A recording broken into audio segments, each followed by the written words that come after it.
Hey everyone, a quick note on Charlie Kirk's assassination before we get started today. When we at Fire heard the news, we were obviously horrified. We were horrified first and foremost because 2 children lost their father and a wife lost her husband. And we were further horrified because Kirk was on campus doing precisely what we defend and encourage every day. He was sharing his opinions and engaging others in dialogue and debate.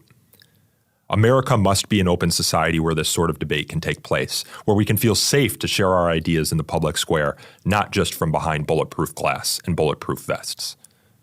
Sigmund Freud once said civilization started the day man first cast a word instead of a stone. He was right. Words are not violence. Words are what we use instead of violence to resolve our differences. I fear we're losing sight of this civilization-defining distinction. Since 2021, we've seen a steady rise in support for violence in response to speech on campus.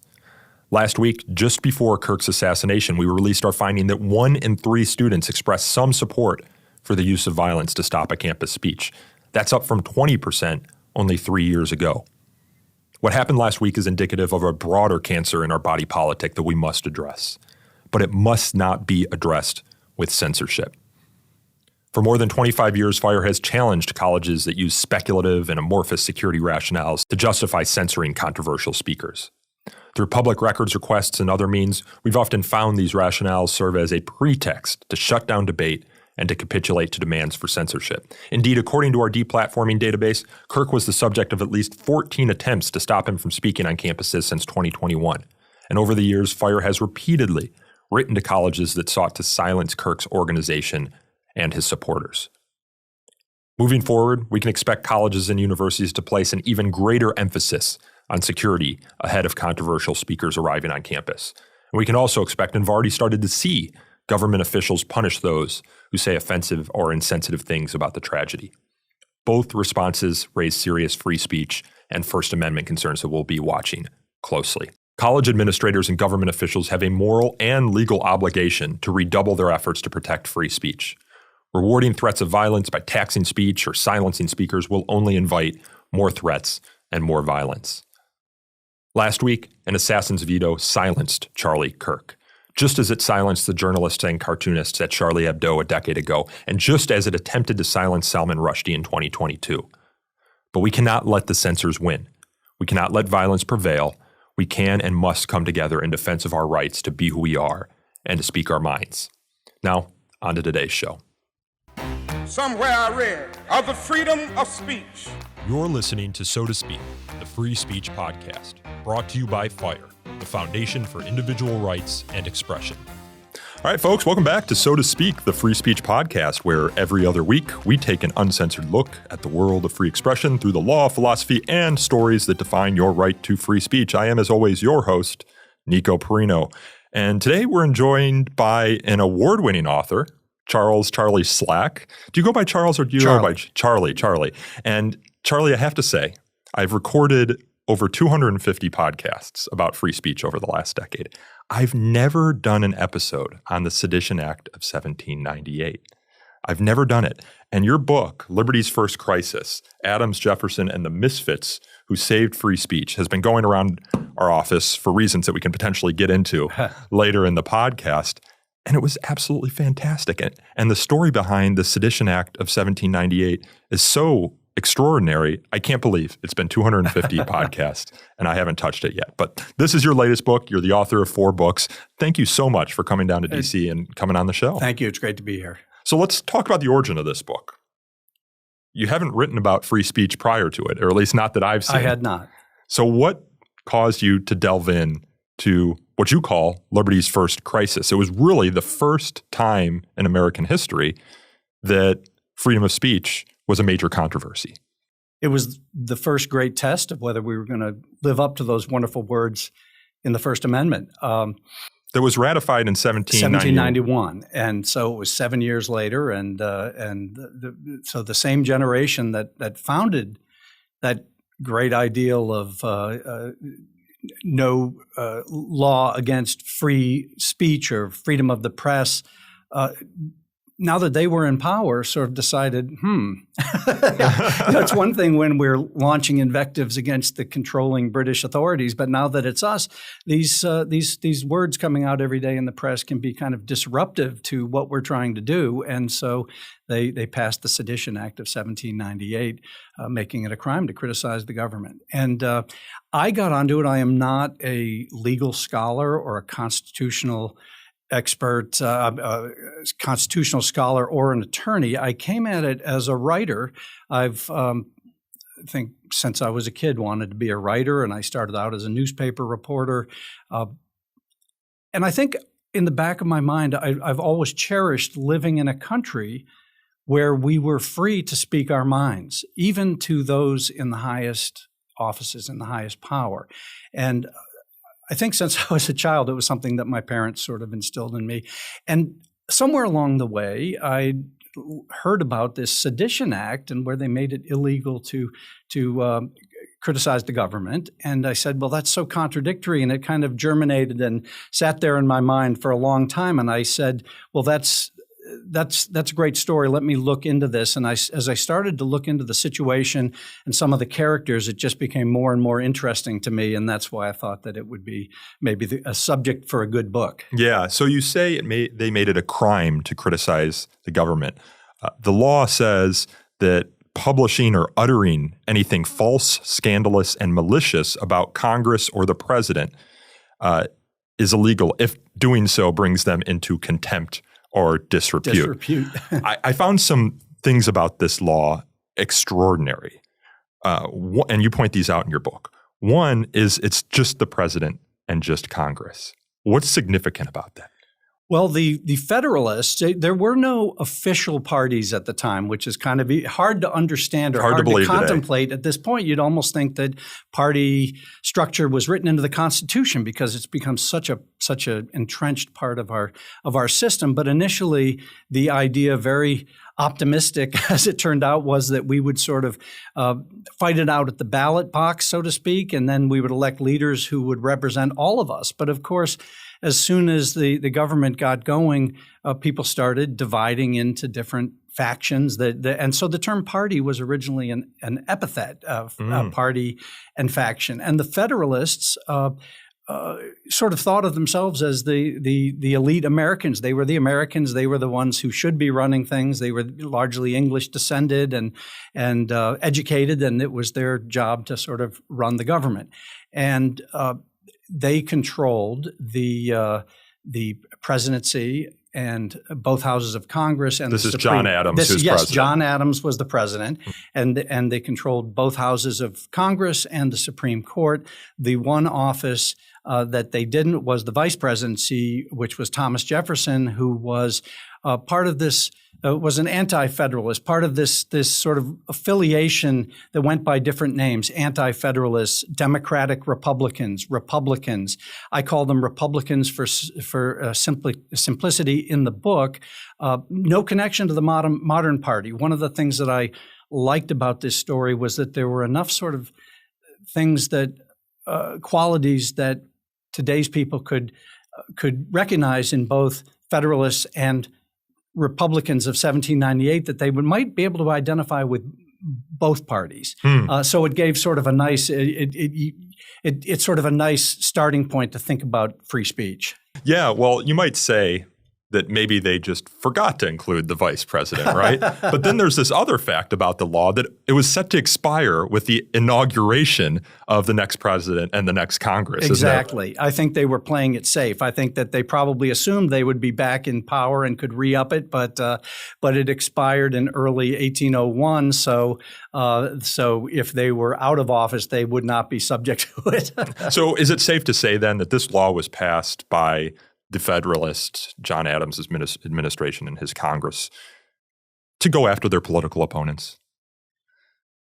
Well, I think it was, yes, to go after their critics, to go whether they were opposition politicians or most particularly opposition editors who were spewing vile words as they day after day, and sort of and they felt, I think they sincerely believed that that what was being said about them, the criticisms of their policies, were endangering the country. And so we really had to sort of accommodate ourselves to this idea that you have to tolerate even speech that you consider very offensive and dangerous. Yeah, so let's back up a little bit and talk about the origins of this law, because John Adams, those in Congress who introduce and vote for it, aren't saying that they're necessarily wanting to go after their critics or silence the political opposition.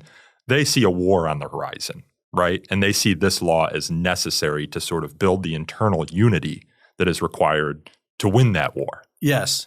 Yeah, the United States, though vast geographically, was still a young and not terribly powerful country, and sort of caught in a pincher between the great European superpowers of the day, England and France. And there were competing thoughts about which of those superpowers represented the greatest threat to the United States. Was it England or was it France?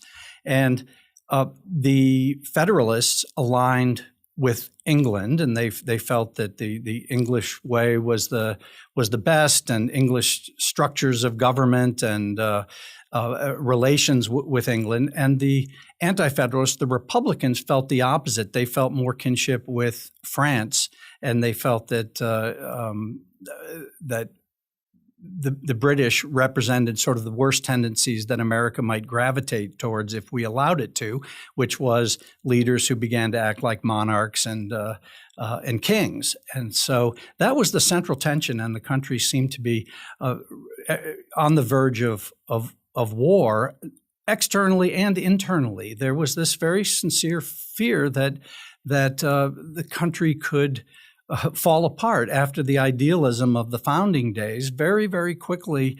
It did in the French Revolution, presumably. Yes, and we were dividing into these factions, these parties, and a lot of people saw a danger to the Republic.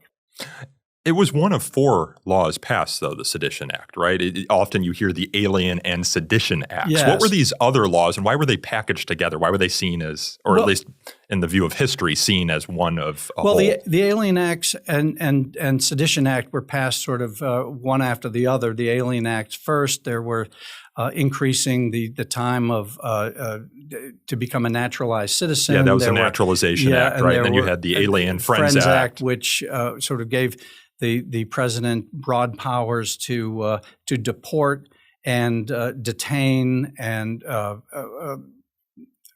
foreign people on our soil who the president considered to be a risk, a danger to the republic.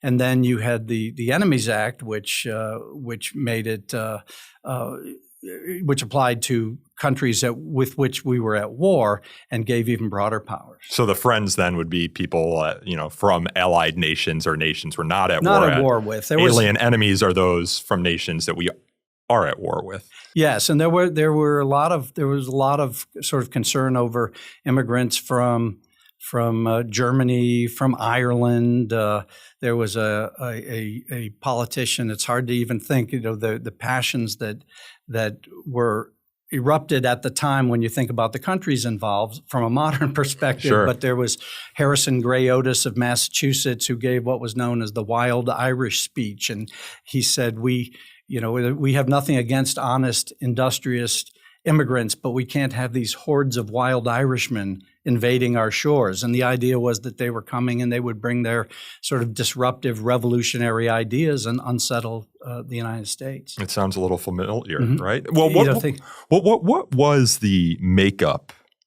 of America at that time? I mean, how many immigrants were living here? How were immigrants viewed? Do you have any knowledge of that perception at the time? Is it kind of similar to how it is now? I think it was. There were quite a lot of immigrants from France, Germany, Ireland, other countries. There were foreign language newspapers in all cities. Yeah. Philadelphia had a number of French publications. I don't know the exact numbers, but right from the start, it was an issue. There were people who were here and felt that immigration was a threat and a disruption and wanted to limit it. And that was largely the Federalist point of view. And then the Republicans felt more that, hey, that we need to encourage immigration. But it was a debate that sounds eerily like the debates we have today. And there were people saying, hard to believe considering the small population and the large area, people saying we're running out of space. In 1798, immigration was great 20 years ago, but we're running out of space in this country.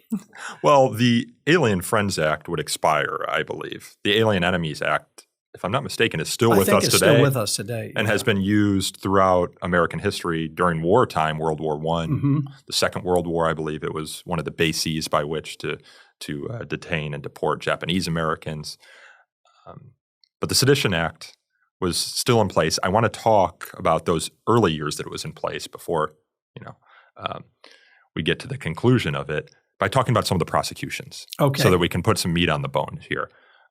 It seems like the early inspiration for the Sedition Act was Benjamin Franklin Bache. Can you talk about him?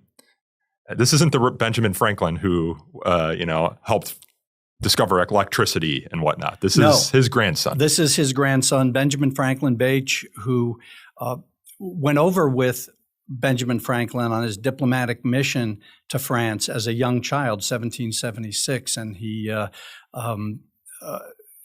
lived with his grandfather and went to schools and fell in love with the French culture. And he became sort of a lifelong devotee of France, which is why when he came back to the United States and started a newspaper called the Aurora, he was ardently pro-France and against the Federalists with their support of England. But he was a courageous reporter, editor. He started this newspaper called the Aurora in Philadelphia.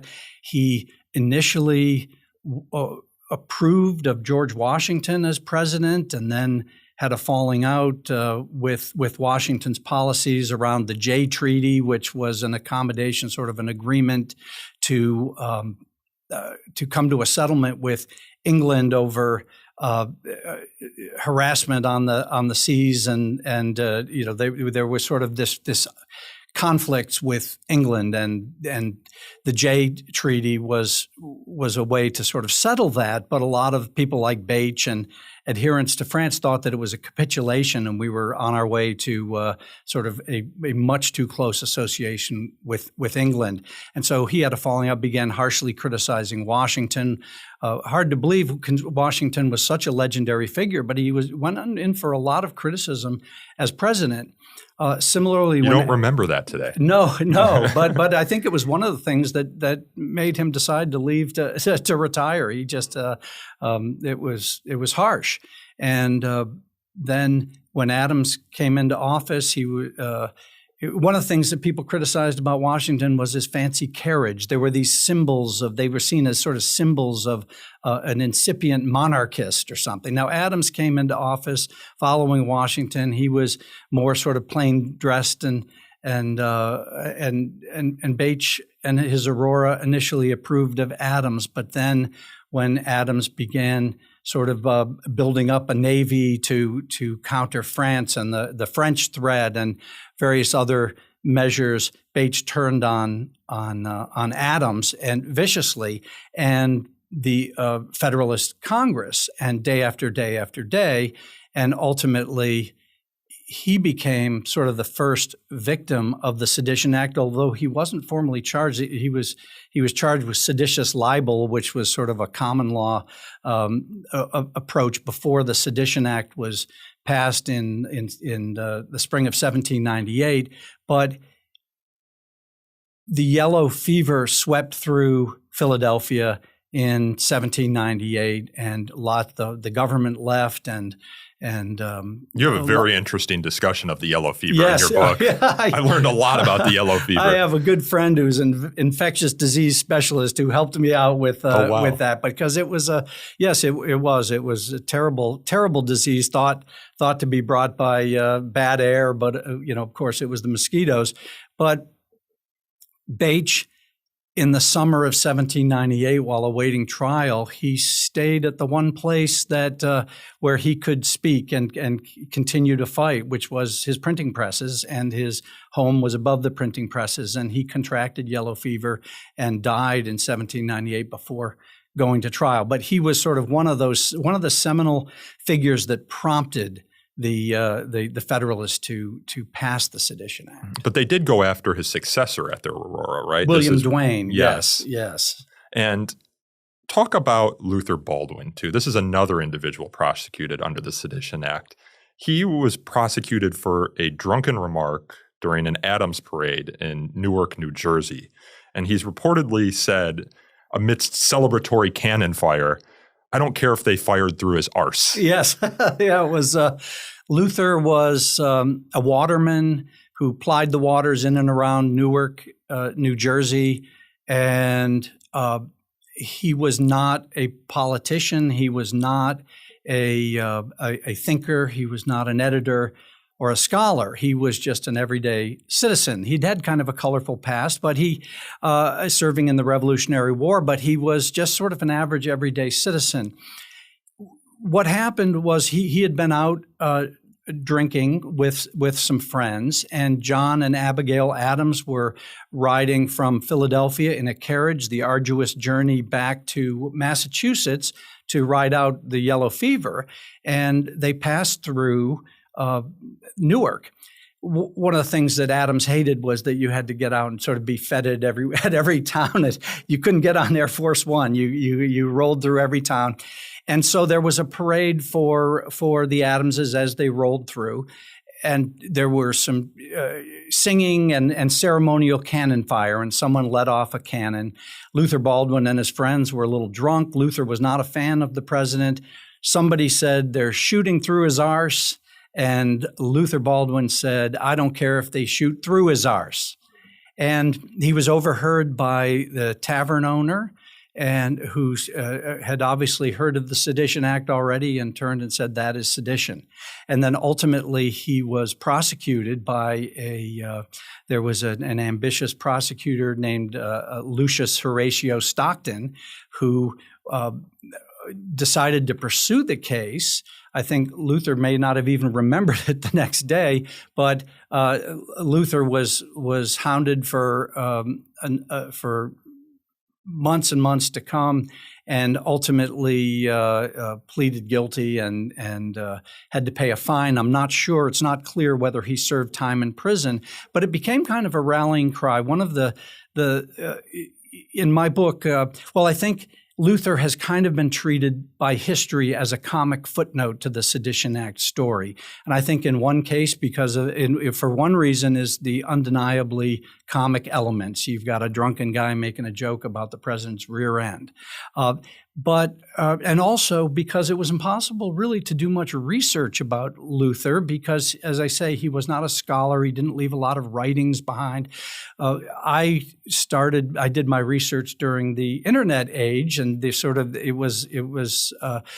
there were some tools becoming available, and one was called America's Historical Newspapers. And my daughter, Natalie, my older daughter, was in college at the time, and I hired her as summers to research this. At last, you were able to do keyword researches. So by researching that sort of unique name, Luther Baldwin, she came up with all kinds of wonderful things that I was able to incorporate and tell the story.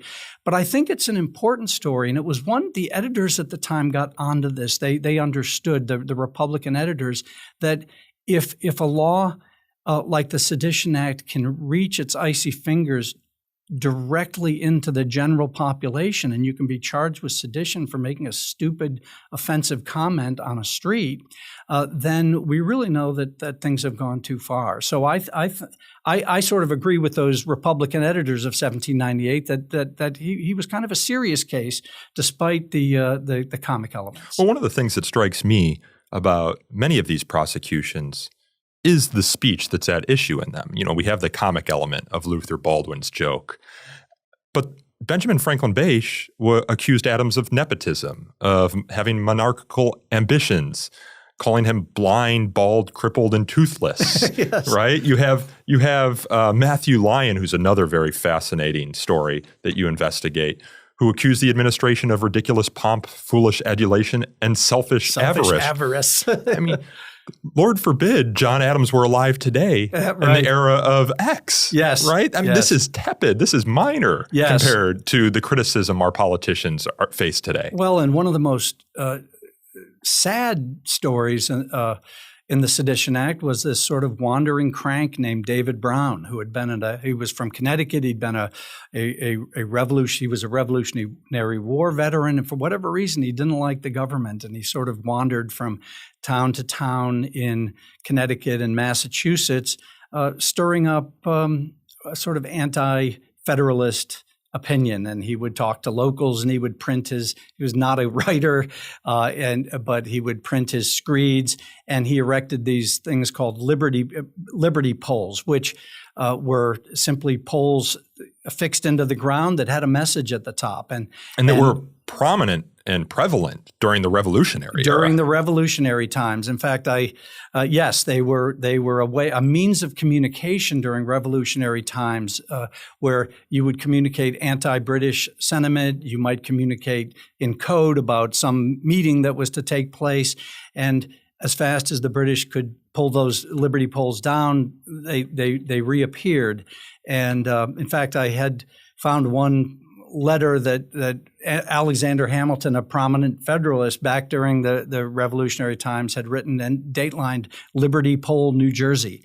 But once it was the American government in charge, their enthusiasm for liberty poles waned, it's safe to say. And suddenly these became a symbol of sedition. And this guy, David Brown, wandered into the town of Dedham, Massachusetts, which was deeply divided.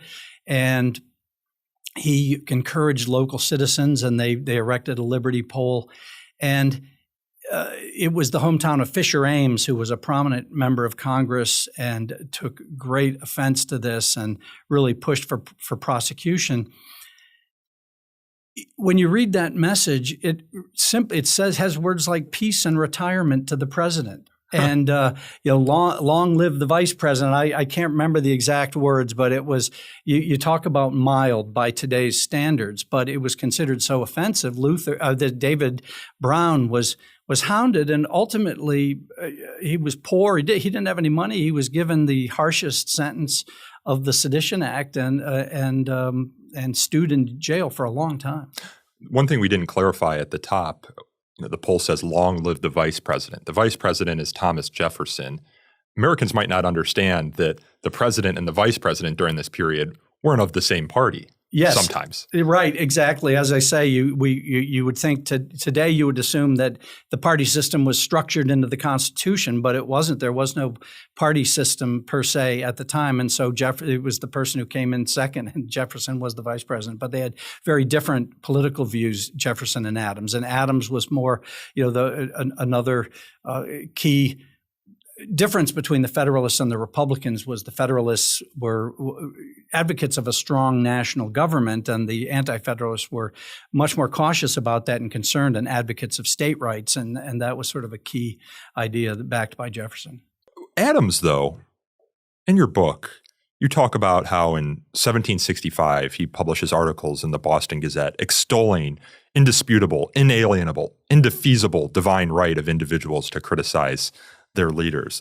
He has a lot of writings, and I have some here that aren't in my notes, but are highlighted in your book, where he, in his private journals at 36, made clear that the greatest threat to free speech and other liberties came not from those who would abuse their freedoms, but from those in government who might attempt to curtail them. You quote him as saying, ambition is one of the more ungovernable passions of the human heart. The love of power is insatiable and uncontrollable, he wrote. And he went on to say the only maxim of a free government ought to be to trust no man living with power to endanger the public liberty. How did Adams view the Sedition Act? Well, Adams, I view his signing of the Sedition Act as a sort of a tragedy, because he was a great man, and he was one, as as you've just said, he was eloquent. One of the most eloquent and forceful defenders of free speech as a young man. In fact, there was one, I title a section of my book, The Jaws of Power, out of something that Adams wrote as a younger man that almost seemed like a message that he was sending to his future self, that his future self as president didn't hear. And it was a message to printers. I'm going to paraphrase, but it essentially said, don't fear. Don't stop printing, because the jaws of power will always be prepared to engulf you. And that was Adams writing that. And then as president, as an embattled president, embattled on every end, I mean, you can understand what he was going through, but he ultimately signed the Sedition Act and this to make it a crime to criticize the government. He became, to criticize him. He kind of became the jaws of power. I think in some ways, Adams, and later, when the Sedition Act proved so unpopular, and in many ways it was the undoing of his presidency and the Federalists as a party, he distanced himself from it and sort of said it was a necessary wartime measure. It was this, it was that, and I think a lot of his defenders over time have said, well, he really was reluctant and didn't play an active part. But there were enough instances where he played an active part, and he refused to pardon David Brown. He took an actively approved going after an intellectual, Thomas Cooper, for his writings, and so he wasn't the hands-off person that sometimes is portrayed. And then ultimately, I felt that most of the people prosecuted were prosecuted for criticizing John Adams. Mm-hmm. So as the head of the government, if he knows that's happening and lets it happen, whether or not he played an active role, he still sort of has responsibility for that. So as these people are being prosecuted, jailed, fined, how many prosecutions overall were there? It's hard to say exactly. It was fewer than a dozen, and I think ultimately about 10 people were convicted. It's a little bit difficult to say because the records are a little bit spotty, but it wasn't a huge number. But the country did ultimately sort of wake up to what was going on and say, hey, this isn't sort of what we signed up for. Yeah, there was a petition, right, to Congress to do something about these prosecutions, to do something about what was seen here to be an abuse of liberty. And in justifying the law, the Federalists respond by saying the liberty of the press consists not in a license for every man to publish what he pleases without being liable to punishment if he should abuse this license to the injury of others. They continue, liberty of speech does not authorize a man to speak malicious slanders against his neighbor, nor the liberty of action justify him in going by violence into another man's house or in assaulting any person whom he may meet in the streets. Let's talk now about the interpretation of the First Amendment here, because this doesn't sound like the interpretation of the First Amendment that we have today. It seems like a very constrained interpretation of the freedom of speech that the Federalists are advocating for and using to justify the Sedition Act. Yes, and that was sort of one of the things that we had to work through, which is where do you draw the line? And they were drawing the line at anything that brings the government into disrepute. There was this idea that it was kind of self-serving, but they had this idea that the people elected the representatives, and therefore, if you bring the representatives into disrepute, you're bringing the people into disrepute and the country into disrepute, and we can't have that. And I think that what ultimately the Republicans, of course, countered that this is speech, and how can it be sedition to criticize your opponents? We're not appointing kings here. We're not appointing divine kings. How can we have a functioning government without having the right to criticize elected officials? And so you're absolutely right. The Federalists advanced kind of this sort of self-serving interpretation of free speech. And, there was a lot of it sort of went back to Blackstone, the English jurist who had made a huge leap forward in the 18th century in declaring that you couldn't have previous restraints on publishing. So he said the liberty of the press is indeed essential to the nature of a free state, but he defined that liberty as only laying no previous restraints upon right. publication. So the idea, it was important. It was huge because what it meant was the government couldn't command that you get a printing license and have approval to speak your mind, or get a permit to get up and say what you want, which they had done. Yeah, and that inspired John Milton's Areopagitica that he had written, I think, in the 1600s. Right. So it was. So I don't want to discount that, but then Blackstone did after that say that, well, after you've printed it without previous restraints, if it upsets people, that you can't we can't have that, and even have the truth of your opinions was not originally under seditious libel laws. That was not a defense because it was almost that added to the harm you might do to somebody. So what's the difference then between seditious libel and libel? It's a good question. Seditious libel was an old-fashioned term that it's almost a term of art. Yeah, that applied to speech that brought somebody into disrepute. And it didn't need to be false. It did not need to be false. And that's the difference originally. between like defamation or libel today, where truth is usually an absolute defense. Yes, and when the Federalists were debating the Sedition Act, they were coming under some criticism from the opposition.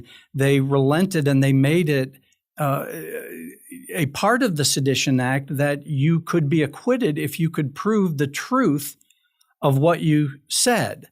And that they felt themselves being very magnanimous because now they've said, hey, this is we've gone beyond that, and we've said if it's true, you can print it. But of course, the problem with that is that so much political discourse takes place on the plane of opinion. And as you quoted Matthew Lyon talking about John Adams' ridiculous pomp and avarice and so forth. How do you prove the truth or falsehood of that? It comes down to opinion. So you had these Sedition Act defendants ultimately in this position of trying to defend, trying to prove the truth of opinions. And in one kind of a humorous instance, Matthew Lyon was a member of Congress from Vermont.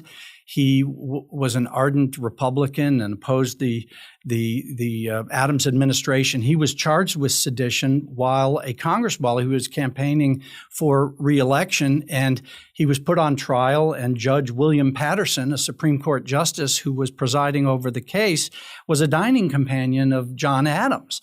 And Lyon had said that Adams was guilty of ridiculous pomp and so forth. So Lyon called the justice as a witness in the case and said, "You got to agree that Adams is pompous, isn't he?" And the justice said, "I have seen no evidence of that." But it's a humorous instance, but it kind of highlights the difficulty or the impossibility of having truth be this sort of threshold when it's opinions that are being exchanged. Yeah, and today an opinion is also a defense to a defamation suit in the same way that truth is.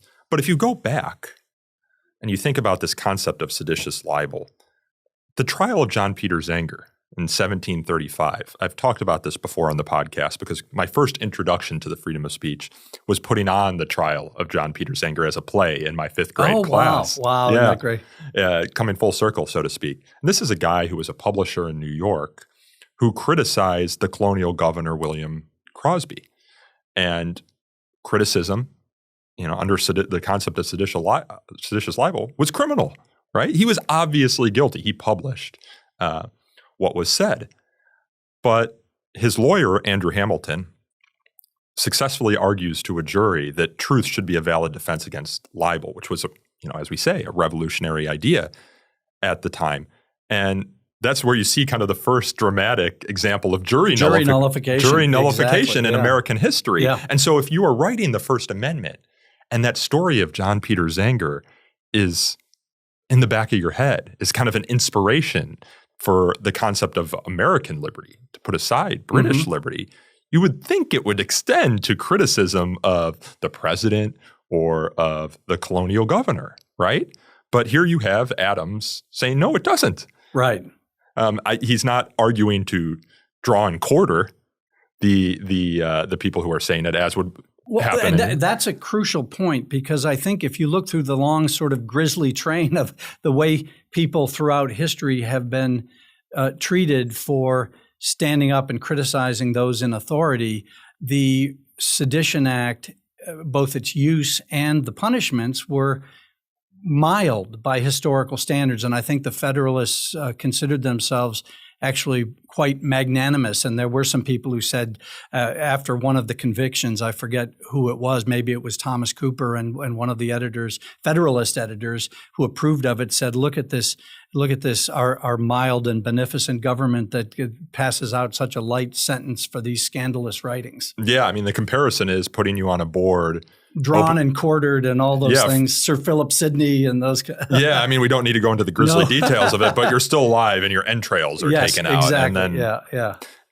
in any case, Hugo Black, the Supreme Court justice, who famously called himself free speech absolutist, but in my opinion, it was no such thing, said in a 1941 decision in Bridges v. California, he writes, ratified as it was, while the memory of many oppressive English restrictions on the enumerated liberties was still fresh, the First Amendment cannot reasonably be taken as approving prevalent English practices. On the contrary, the only conclusion supported by history is that the unqualified prohibitions laid down by the framers were intended to give liberty of the press, as to the other liberties, the broadest scope that could be countenanced in an orderly society. Does that sound right to you? It sounds right to me. Yes. I mean,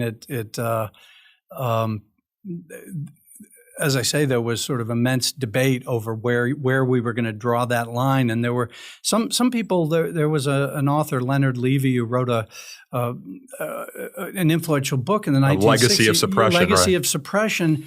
And he was a libertarian on speech, but he sort of came to the conclusion that the First Amendment was a lucky accident, that they really didn't know what they meant when they wrote it, because but that we are sort of the beneficiaries, because there wasn't this sort of ironclad tradition or this full understanding that free speech means speech for the people we disagree with or we hate or who oppose us. But I believe that they knew what they wanted, that when in framing the First Amendment, they knew they wanted their freedom to criticize those in power. They wanted to. Everybody agreed that they wanted to live in liberty, in sort of unprecedented liberty, but nobody really knew what that meant. How could they? It hadn't been done before. And so those early years of the Republic were kind of the process of finding out what that meant. And that was sure a slap in the face to the Federalists, to John Adams. Wow, this applies to us. And they sort of reverted to knee-jerk reactions, which is we've got to shut down these truly dangerous voices. And it was a learning process, but ultimately, sort of we came through that test with the First Amendment intact. Yeah, when we think about the freedom of speech today, I think we have a pretty clear conception, at least in America, of what that means. But defining the freedom of speech, you say, Congress shall make no law abridging the freedom of speech. They had very different ideas about what the freedom of speech meant in that time. I mean, there was no such thing as the conception we have of it today that needed to be interpreted. And if you look at the commentaries surrounding the ratification of the First Amendment, they're thin. There's not much there about the debate over the First Amendment. Although we do know that they saw it to be an important amendment. Indeed, there was an amendment that was passed in the House but not passed in the Senate that would have extended protections for freedom of conscience to the states, along with the jury trial. And James Madison thought this would have been the most important amendment in the Bill of Rights, but sadly it didn't make it through the Senate. That would come later, of course, through the ratification of the 14th Amendment. It's surprising when you think that the debate over the First Amendment, there were a lot of people who opposed the First Amendment, including Alexander Hamilton, but it wasn't that they didn't want freedom. There was concern that if you outlined specific freedoms in the Bill of Rights, then all rights not mentioned might be open season. And so how can we that's where you get the amendment about the unenumerated rights. Yes, exactly. So how can we codify, how can we define rights in such a few words? So that was one fear. And then the other— Let's linger on that for a second, because the founders saw the federal government as one of few and enumerated powers. And anything that wasn't explicitly mentioned in the Constitution, they could not do. Those powers were left to the states. Yes. And so, Alexander Hamilton is thinking, well, we don't need this because they have no power to go after speech in the first place. That was the second point that I would say, which is that this very idealistic conception that if it's not specifically outlined in the Constitution, the government won't be able to do it. So we can't. Seems naive by today's standards. Yes, incredibly, when you see the natural ambition of getting elected to office and trying to solve problems and do things and roll up your sleeves and get busy, laws start to get passed. But there was this idea that we don't need a Bill of Rights because there's nothing in the Constitution that says you can abridge freedom of the press, so we don't need that. And so those were some of the key arguments against. And thank goodness that those 10 amendments were included in the Constitution, because they continue. I mean, as I know you're writing a book about the 20th century and free speech. I mean, where would we be without those amendments to help sort of guide and define our liberties? Yes.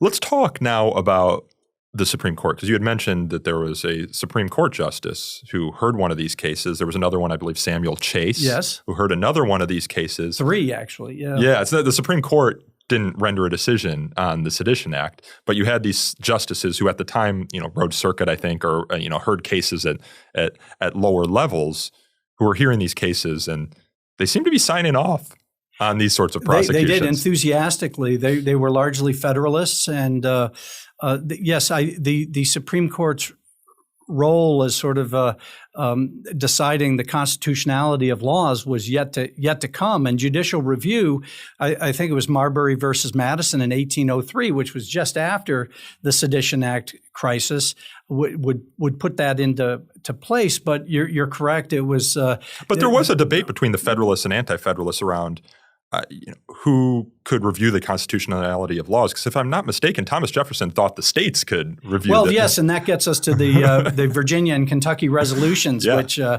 which he and Madison paired up on, which was a way to say, hey, the states have the power to balk at things like the Sedition Act. But so far from being sort of it's an argument that's lost in history. Yes, it's not how it works today. But so far from sort of being there waiting for things to work their way up through the courts and then we'll decide, the Supreme Court justices rode the circuit. They traveled around, and it was actually one of the objectionable qualities of being a Supreme Court justice. You mentioned Samuel Chase. There was one story of him nearly drowning, falling through ice, and having to be rescued by his son as he tried to cross a frozen river on his way to a case. It was arduous, and it was kind of hard sometimes to convince people to serve on the Supreme Court, but they rolled up their sleeves and actually heard cases. And Samuel Chase presided over 3 Sedition Act cases. There was the one of David Brown that I mentioned, who was sort of the wandering crank who wound up being tried in Boston, and defenseless citizen who had put up the Liberty Pole. He lost heart after serving time in prison, awaiting trial, and pled guilty. And then Chase said, well, we're going to hear the witnesses anyway because we want to determine your degree of guilt. And all the witnesses came up and testified against Brown. And then Chase slapped Brown with a very harsh fine and prison sentence. And then he presided over the case of Thomas Cooper, who was an intellectual who had come over from England and had disputes written against Adams, and this was one that Adams sort of enthusiastically supported the trial of. And then there was another case that Chase presided over in Richmond, Virginia, of James Callender, who was a renegade journalist who'd come over from Scotland and sort of had a habit of making everybody angry. You write here in your book, on the journey south to Richmond, Chase discussed Callender with a fellow passenger who was a Virginian, and he remarked to this fellow passenger, "It is a pity you have not hanged the rascal," referring to Callender. And in Callender's case, you also write, Chase would do no more than just preside over the trial. He was one of its chief orchestrators. Preparing for his trip to Richmond, he boasted to an acquaintance that he would, quote, teach the people to distinguish between the liberty and licentiousness of the press. And with the proper jury of a good and respectable men, Chase vowed that the court would certainly punish Callender. I have here, in the 4 or 5 pages you write about Chase, notes that just say hack. I mean, it just seems like at every step of the way he's trying to undermine the defense, trying to force a conviction. They did seem to be really leaning on juries too, and they the instructions were they explicitly forbid juries to evaluate the constitutionality of the law, because a lot of the defendants said this law is unconstitutional. Read the First Amendment. I'm being put on trial here for writing something criticizing the president. That's my right under the First Amendment. And Chase and others specifically forbade juries from considering the constitutionality. So that's for other people to determine, not for you. You're only to determine if Thomas Cooper published the pamphlet. Well, of course, going into the trial, everybody knew that Thomas Cooper had published his pamphlet and Callender had published what he published. So it was as close to being open and shut as you could get. Well, they also wanted to have John Adams take the stand, right? Because they're accused of criticizing and defaming John Adams. Yes, presumably you would be able to, get testimony or hear from him. And you write, for if the president could not be compelled to appear in court, how could any defendant accused of criticizing the president hope for a fair trial, having thus been denied the opportunity to face their accusers? And Federalists claimed that the defendants were on trial for subverting the government and by implication of the American people rather than for criticizing specific officials. The idea being here that it was the government trying the case, not John Adams, as would be the case perhaps in like a civil defamation case. Yes, Thomas Cooper, the intellectual who went on trial and Samuel Chase was presiding, he could be a little bit sort of superior in his manner, and he lectured Judge Chase, saying, well, if you can show me where in the Constitution it gives the president immunity from having to come testify in court, I'll be happy to withdraw my request. And of course, Chase was furious about that because but it did. It sounds right to me. It did point out if you're going to be put on criminal trial for criticizing someone, that you ought to be able to put that person on the stand and question them. And he tried to bring other officials as well, and was uniformly refused. And as you say, the argument was, well, you are criticizing, you are defaming the United States of America and the people of the United States. The office and not the person. Exactly. Which of course was a great way for thin-skinned politicians to Well, the Samuel Chase is actually an interesting case more broadly because he was a founding father. I believe he was a signer of the Declaration of Independence. He was a representative from Maryland, but he was actually the only Supreme Court justice to ever be impeached. He was impeached in the House of Representatives and acquitted in the Senate, but people were accusing him of having partisan leanings in his opinion. And I'm reading this. I'm thinking he seems like a partisan hack. I think the House of Representatives might have been onto something. So let's talk now about how this all wraps up. So the Sedition Act gets passed, and then you have these prosecutions, And as you say, there is an uproar in society over them. And it just kind of goes away, right? Yes. I mean, the uproar took some time. At the time the Sedition Act was passed, the opposition was deeply unpopular. There had been an episode known as the XYZ affair in France, where Adams had sent over a delegation to try to prevent to come to some sort of agreement with France that they would stop sacking U.S. ships on the high seas, and they were treated poorly. They were kind of ignored, and then 3 French citizens had come to met with them. 3 French emissaries, known only as X, Y, and Z, had met with the American delegation and said, made these kind of wild demands for what would have to happen if they were going to stop harassing U.S. ships. And one of them even involved a personal bribe for the French foreign minister, Talleyrand. Yeah. And so and that gave rise to the phrase "millions for defense, but not 1 penny for tribute." And so that was a deeply unpopular event. It raised ire in the United States against France and against anybody seen to support France. And so this left the Republican politicians and editors deeply unpopular for a while. And I think there was public sentiment was kind of muted against when the Sedition Act first came out. But ultimately, I think it seems to me that throughout history, one of the things that I have the greatest confidence in our country and being American is that we don't always wake up to injustice right away, but I think eventually, often takes way too long, but we do have the structure and the systems in place, and we do come around to the right way of seeing things on liberty. And I think there was a sort of a gathering momentum of citizens saying this is wrong. The editors, every time they charged one editor with sedition, others came up in their place, and citizens got their back up.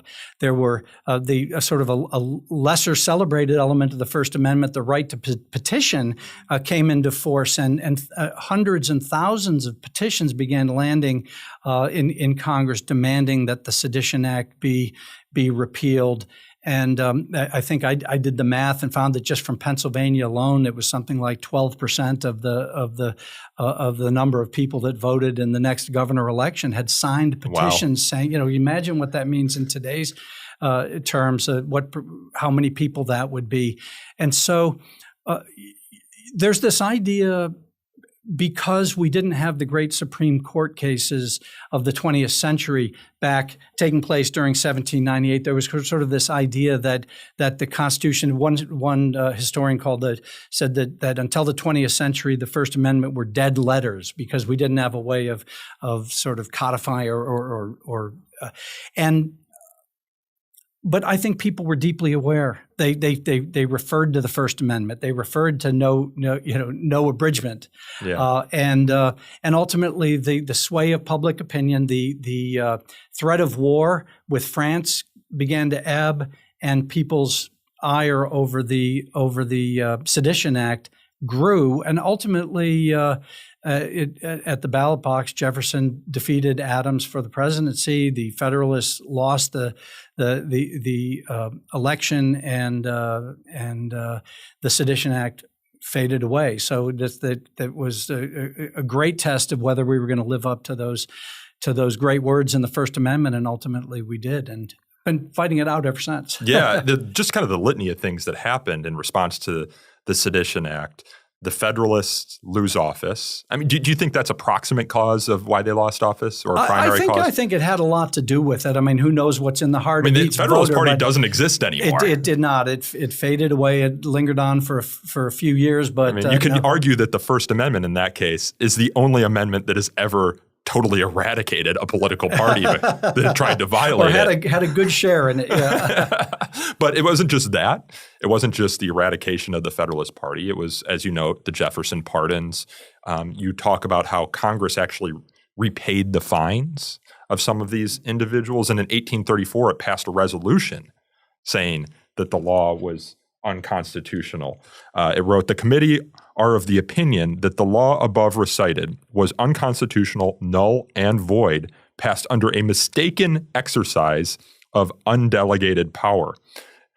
Returning to the fines was a way for legislators to place beyond question, doubt, or cavil the mandate of the Constitution prohibiting Congress from abridging the liberty of the press." And then in the famous 1964 Supreme Court case dealing with defamation and the standards that are applied to public officials, the Supreme Court, in its majority opinion written by William Brennan, says, although the Sedition Act was never tested in this court, the attack upon its validity has carried the day in the court of history.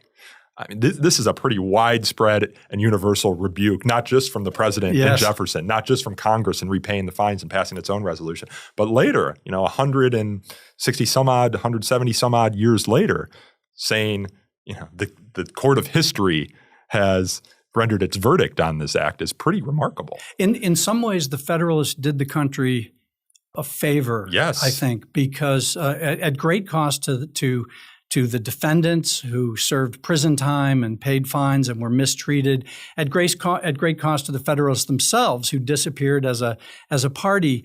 But they laid down this gauntlet that we had, if they hadn't done that, we might have sort of meandered on for a long time under these sort of these ideas of what is seditious libel and where do the rights fall but by passing such a stark law that just so starkly contradicts the words in the First Amendment, they really put the country to an early test about did we as a government, did we as a people truly believe in and intend to stand up for the rights in the First Amendment. Yeah, you're totally right, too, when you talk about how these great abridgments of liberty can sometimes create a backlash that it seems like expands liberty. Mm-hmm. So you see that here in the Sedition Act, but I also think about the subsequent Sedition Act prosecutions from 1917, 1918 during World War I. You only really start getting great Supreme Court precedent on the First Amendment, albeit in dissenting opinions, as a result of some of the excesses from the first. As a result of some of the excesses from not only the espionage and Sedition Act prosecutions of those years, but also the first Red Scare. And Oliver Wendell Holmes acknowledges in his letters that he thought judges got a little hysterical from the war. And that's when you really start to see movement in support of the First Amendment from the Supreme Court, which up until that point, and in fact not up until 1931, it had never struck down a speech restriction on First Amendment grounds. Never, not once. But you start seeing movement after the emergency, so to speak, of World War I and the first Red Scare. And then you also start to see movement again in the 1950s and 60s after the McCarthy era, right? It's often attributed to the Warren Court, but I think the Warren Court and its interpretation of the First Amendment were downstream a little bit of some of the political prosecutions that came from the McCarthy era. So I caution some of our listeners who I know are worried about some of the threats to free speech today. When things get bad, Americans have a way, as you note, of responding and expanding their liberty. Yes. And the hardest thing to do during times of crisis and rancor is to step back and recognize, it's always easy to recognize when your own liberties are at risk or the liberties of somebody you agree with. It's when the liberties of somebody that you oppose and feel is saying dangerous things, that's the hardest thing to do. And that's why it takes time sometime. But I think ultimately that we have to come back to that. It's ultimately about not just your own liberties, it's respect for the rights to speak of those that you deeply disagree with. Particularly when it might be challenging or when the country feels under threats. You quote Thurgood Marshall as saying, history teaches that grave threats to liberty often comes in times of urgency when constitutional rights seem too extravagant to endure. Yeah. I mean, First Amendment rights and cases are never tested around someone's ode to springtime. Yeah. It's always somebody saying something that is guaranteed to offend somebody, perhaps even deeply. And so that's what makes it so difficult, but it's so important to recognize the right of people to speak openly in peace and express their opinions. One of the common arguments that we get against free speech, particularly in times of crisis, is that the First Amendment is not a suicide pact. That is, we can't protect free speech if it means the government is going to be undermined or threatened, right? And you have a great line that you wrote in your book that I just kind of stood up and started cheering when I read. You write, healthy political debate is certainly a benefit of free speech, but the suggestion that individual rights exist in order to protect the political system gets it backward. The purpose of freedom are as multitudinous as the imaginations of the more than 300 million Americans. Yet as far as the government is concerned, there can only be one. The purpose of freedom is freedom. This goes back to the Declaration of Independence, right? Where governments are instituted among men to protect our rights. Yes. And yes, exactly. I don't know that there's much more to say about that, right? But that was the argument of Adams. And that was the argument of the Federalists, that we are amidst this quasi-war with France. We are a young nation. And in order to protect this nation, we need to go after our critics. And ultimately, open speech strengthens and is a symbol of the strength of our country. If our government can't withstand criticism and even crazy criticism sometimes, then we start to seem brittle. And what are we so afraid of? I think Thomas Jefferson's inaugural address, I keep sort of coming back to in my own mind, where he said, George Washington in his farewell address to the country had bemoaned sort of the rise of party spirit, and he was sort of saddened to see this idealistic country devolving into parties and disagreements. And Jefferson's just a few years later, his inaugural address, he said, "We are all Republicans, we are all Federalists." And he didn't mean by that we all had to join hands and agree and find that we felt the same about every issue. What he meant was we're all one country, and we've got to be Federalists and Republicans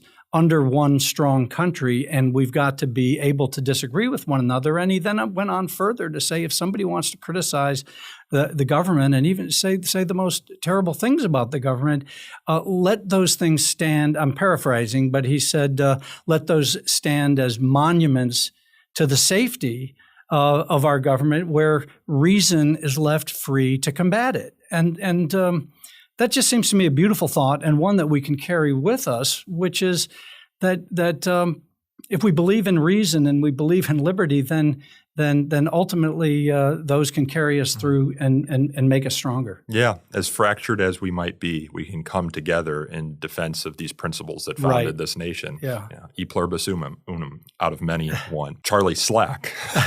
This has been a pleasure. The book is Liberty's First Crisis, Adams, Jefferson, and the Misfits Who Saved Free Speech. It's making its rounds at Fire. I highly recommend that our listeners check it out. I've been doing this work full-time for 13 years. I learned a ton.